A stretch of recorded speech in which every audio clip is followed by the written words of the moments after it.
C this G this G is this G this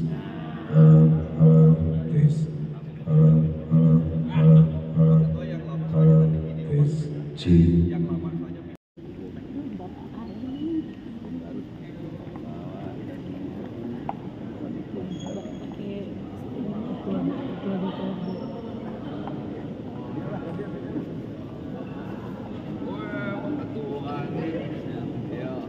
Baik, alhamdulillah. Oh, Pak Sekda. Bekasi, Pak. Iya, Pak Sekda. Jadi kita manggil apa ini, Jen? Sekda kenapa? Tersebut Sekda mah Kades AWW teh. Pada saat ini juga kita akan menyaksikan penandatanganan kesepakatan bersama tentang kerjasama di bidang pendidikan, pelatihan, penelitian, pengabdian pada masyarakat, dan pembangunan Jawa Barat Istimewa, tentunya antara pemerintah daerah Provinsi Jawa Barat dan Institut Teknologi Bandung.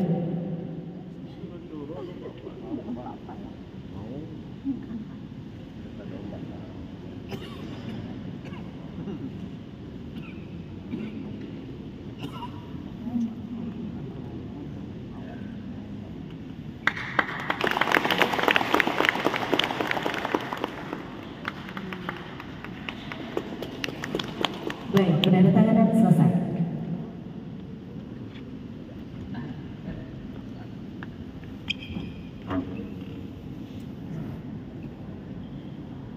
Assalamualaikum warahmatullahi wabarakatuh. Waalaikumsalam. Salam yang saya hormati filosof seniman kita, Ketua DPRD Provinsi Jawa Barat Pak Ugi Wibawa, dan seluruh anggota hadir di sini. Ada senior saya, mantan Wakil Bupati Garut, Pak Eno. Terima kasih, sekarang anggota DPRD Provinsi Jawa Barat. Kemudian ada juga mantan Ketua APDISI Provinsi Jawa Barat, sekarang anggota fraksi Partai Gerindra DPRD Provinsi Jawa Barat. Mudah-mudahan tidak lupa terhadap seluruh sahabat-sahabatnya yang nasibnya masih jadi kepala desa. Dan kemudian juga ini mohon nanti Pak Eno kalau anggota DPRD, anggota Komisi 5 kalau DPRD Provinsi Komisi 5 Maula Akbar, mohon kalau ke Garut langsung digerebek. Dua tangan lama kayaknya saya sampai cemas. Kemudian ini hadir semua dan kita hari ini dijaga oleh Maung Siliwangi, Pangdam 3 Siliwangi. Luar biasa. Asli dari Maung aja jadi. Kemudian kita juga dijaga oleh Maung Lodaya. Maung Siliwangi, ini ada Maung Lodaya Kapolda Jabar. Kemudian juga dijaga juga oleh Bu Kajati yang hadir diwakili asisten kata Asdatun. Ini adalah kehilangan watak culture, watak budaya, watak pemimpin lingkungan, watak pemimpin yang dia punya garis leluhur pada karukun yang di desa itu. Kehilangan hubungan dengan masa lalunya kepala desa, kehilangan hubungan dengan leuweung larangannya, kehilangan hubungan dengan mata airnya, kehilangan hubungan dengan pohon yang disakralkannya. Hubungannya sudah tidak ada. Karena hubungannya tidak ada, lahirlah para kepala desa yang gelisah. Gelisah apa? Duit cukup, mobil banyak, tapi gelisah terus. Kenapa? Karena lingkungannya tidak bisa menerima, leluhurnya tidak bisa menerima, leluhurnya marah. Makanya hidupnya tidak ada ketenangan dan kedamaian. Untuk itu, ADC harus mengajarkan para kepala desa untuk kembali pada lingkungan, kembali pada alam. Pembangunan industri boleh berkembang, boleh seiring dengan perubahannya, tetapi tata ekologi, hubungan emosional dengan masa lalu, hubungan emosional dengan leluhur, mata air harus dipertahankan, leuweung larangannya harus dipertahankan, sanitasi lingkungan harus dipertahankan. Ini adalah prinsip dasar pembangunan, dan ini bukan daerah tradisional, ini daerah modern. Anda mau pergi ke Australia, mau pergi ke Inggris, mau pergi ke Swiss, mau pergi ke Prancis, kemanapun ya, desa itu culture. Mau pergi ke Jepang ya, culture, budaya, lingkungan, cuman bedanya budaya mereka sudah dibuat dalam undang-undang yang kuat. Kita undangnya rubah tiap tahun, tiap waktu seiring dengan kepentingan para pengambil keputusan di undang-undang itu. Nah, makanya saya mengajak pada sekarang kepala desa Paham Lingkungan, saya tinggal di desa kok. Ngerti, mati kutu kepala desa nggak punya inisiatif. Ngurus sampah aja nggak bisa, sapu aja nggak bisa. Aparat desa hari ini dari mulai sekdes, kemudian para kaum semuanya nyaris nggak pernah turun ke lapangan, nggak pernah ke sawah, nggak pernah periksa lingkungan, sibuk di administratif, ngeberesin siltap, ngeberesin dana desa, sibuk semuanya. Sehingga apa bedanya desa dengan kelurahan? Nah, untuk itu perubahan ini harus dibuat. Maka saya hari ini kerjasama dengan ITB. Saya harapkan di depan nanti ada dari ITB, dari UI, dari Unpad akan saya bagi itu menjadi konsultan di setiap kecamatan, satu kecamatan satu konsultan. Konsultannya apa? Saya ingin tata ruang desanya. Saya ingin ada marketnya, pembangunan desa. Orang mau bikin kawasan perumahan elit, semuanya ada marketnya. Di sini bangun ini, di sini ruang terbuka hijaunya. Sekarang di desa nggak ada. Seiring perkembangan penduduk makin tinggi, jumlah orang makin banyak, rumah berdempet-dempetan, sanitasi lingkungan kacau, buang MCK-nya ke sungai, buang limbah rumah tangga ke sungai, buang sampah ke sungai. Orang desa hari ini nggak ngurus sampah, padahal sampahnya sampah plastik berantakan di mana-mana, semuanya masuk ke sungai. Rata-rata kepala desanya nggak peduli. Ini harus dibenahi. Karena yang benahi maka harus Pak sertifikat di daerah sepadan sungai lahirlah 12 sertifikat, ratusan sertifikat. Sertifikat itu lahir dari mana? Ya dari desa dan kelurahan. Salahnya BPN itu ada alat ukurnya, ada tukang ukurnya. Kok tukang ukur nggak baca undang-undang? Kan nggak boleh bangun bangunan di daerah sepadan sungai, di daerah aliran sungai, di hulu sungai, kan nggak boleh situ-situ berubah jadi perumahan dan pemukiman. Ini kacau, ini kacau kenapa? Karena kokolot lemburnya sudah tidak ada. Tokoh-tokoh di desa yang ngerti kebudayaan, ngerti lingkungan, hari ini tidak ada. Regenerasi di kampung-kampung sibuk banyak sekali tokoh-tokoh organisasi dan orang-orang pinter, tapi nyaris tidak bisa mengurus desanya. Sibuknya di mana? Laporin dana desa, laporin siltop, itu ini, laporin. Kepala desa tiap hari di mana? Tiap hari nerima tamu, datang gocap, datang cepet nyumput, rusak Pak di negara. Tangan.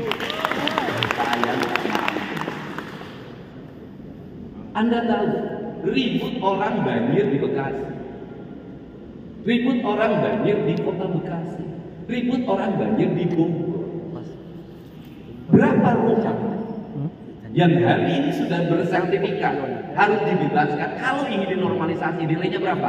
8 triliun. Gak bisa. Duit dari mana? Saya hanya sanggup untuk tahap pertama 300 miliar dulu. Iuran antara kota Bekasi, Kabupaten Bekasi dengan Pemda. Itu pun karena hari ini gubernurnya berani. Dulu nggak ada yang berani. Tapi kita ngomong banjir sampai kiamat nggak akan bisa beres.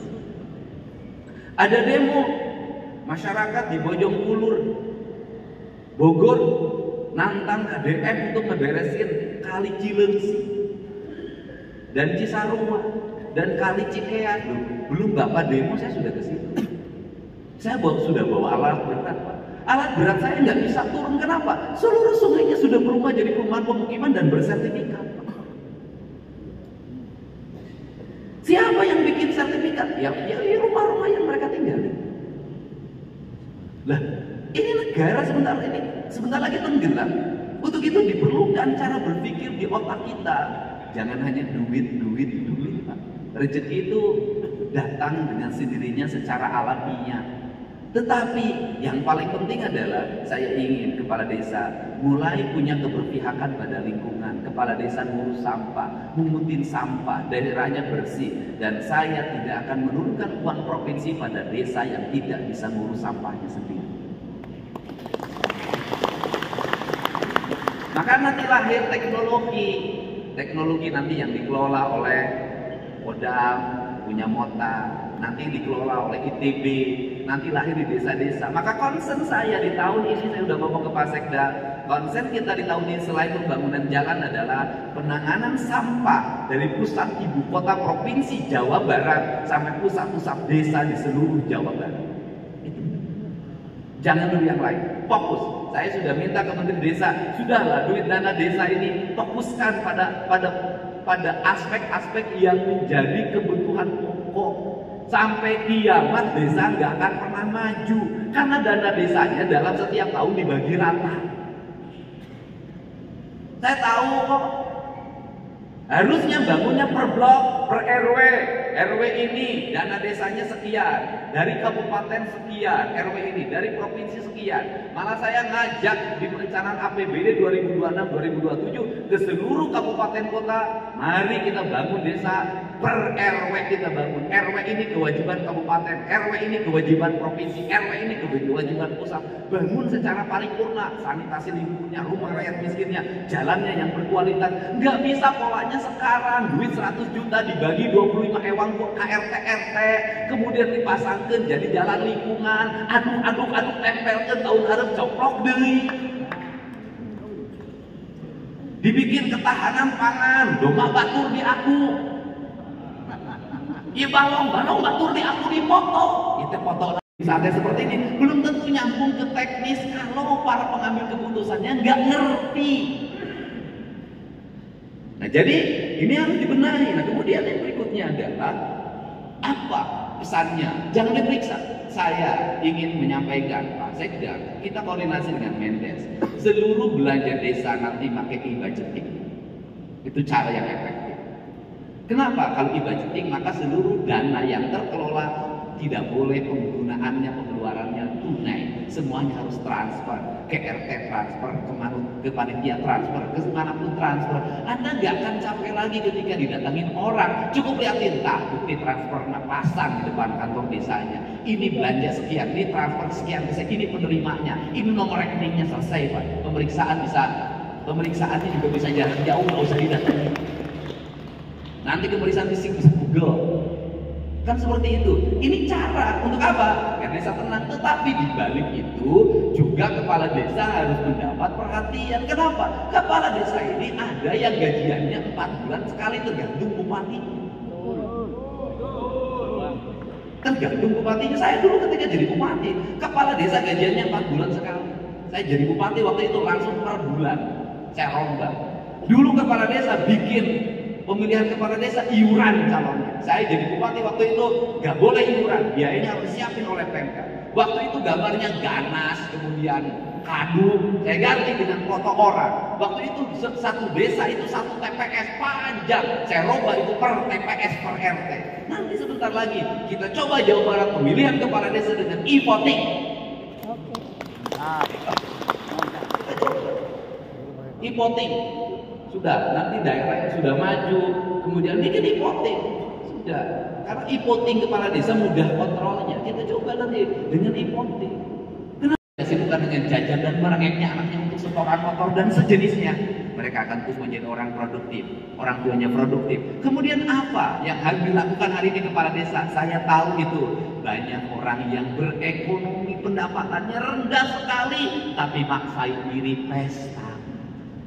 Hajat di Karawang, hajat di Subang, hajat Indramayu, hajat usum panen, hajat usum paceklik, cerai. Nanti punya anak umur 15 tahun kecil, 17 tahun anak lagi, 19 tahun anak lagi. Anak pertama pisah sama suaminya, anak kedua pisah sama Hatam udah Bapak ya? Jadi ini harus segera dibenahi. Dibenahinya apa?